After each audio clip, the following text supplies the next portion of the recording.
Welcome to the Promis Recovery Centre. I'm Robert Lefever. We treat any form of addiction, but in particular the big three: alcoholism, drug addiction, eating disorders.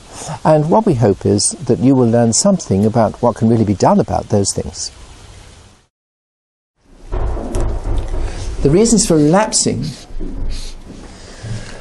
are because I take my eye off the ball.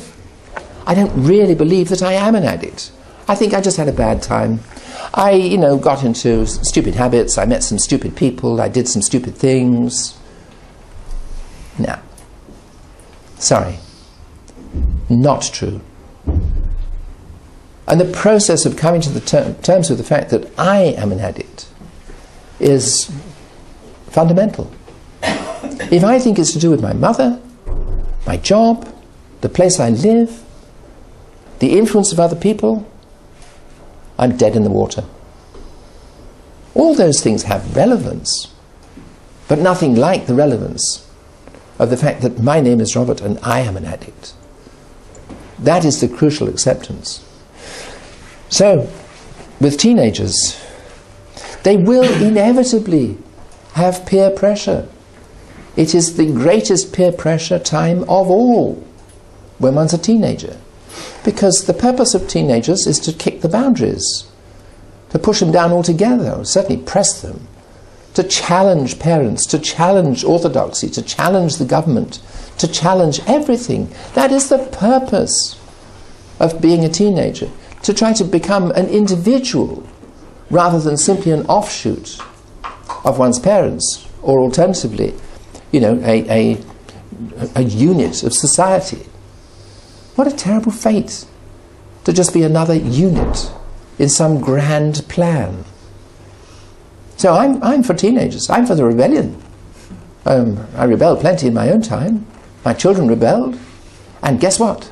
Their children will rebel against them. Gee, I'm looking forward to that.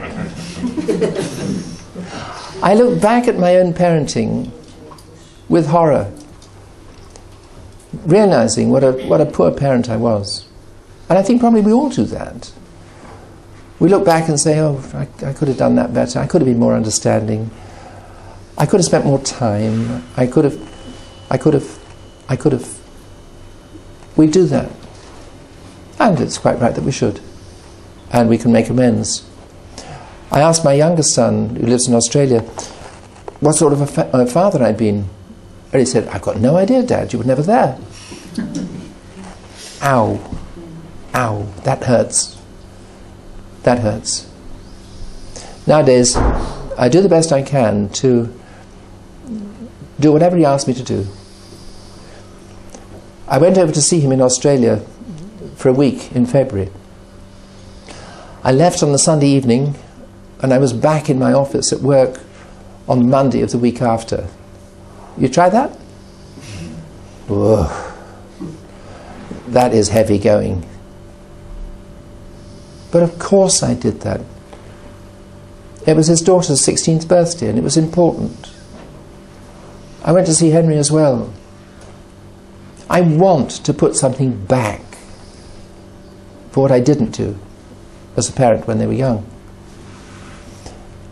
That's perfectly reasonable. That's what we need to do. But how did they behave towards me at that time? Not very well. That is their right and due as children. I don't want obedient children. I want healthy children, and healthy children rebel. I really do not want this place to be run on strict rules. I want patients to rebel, to say, I don't believe you, Robert. I think what you just said is a load of rubbish. I've had that said to me twice today. Well, it's early days. What's the time? We've got only 2 by this time. I hope for that. I want people to have their own commitment, not to do something simply because I say it, or the staff say it, or because their parents say it, or whatever. Now, that's very difficult for parents, to allow our children to individuate, to be themselves and to make their mistakes. That is very difficult for parents, to allow children to make mistakes and learn from them. But look at the opposite. Supposing our children only do what we tell them to do, that all the time they're being obedient, well, I promise you, it doesn't last. There will come a time when it all falls apart. Well, I'd rather it fell apart in adolescence than when they're 30 or 40.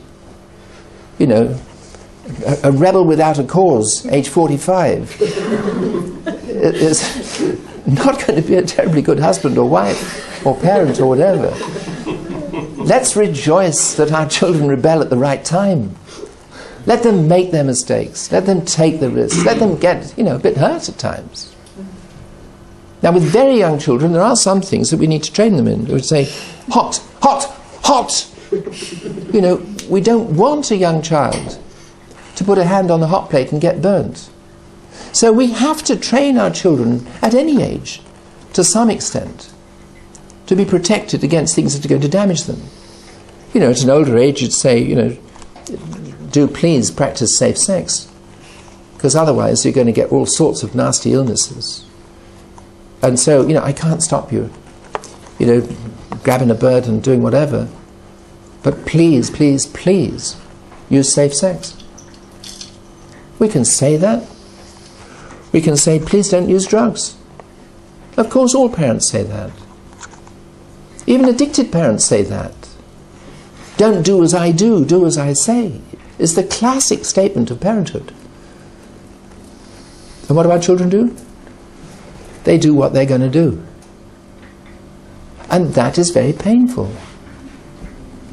And we think we're being bad parents if we don't protect them against that. We're not. We're actually being bad parents if we try to protect them too much. Because we're not allowing them their own individuation, their own capacity to learn from their experience, their own capacity to move on, rather than stay stuck in dependency.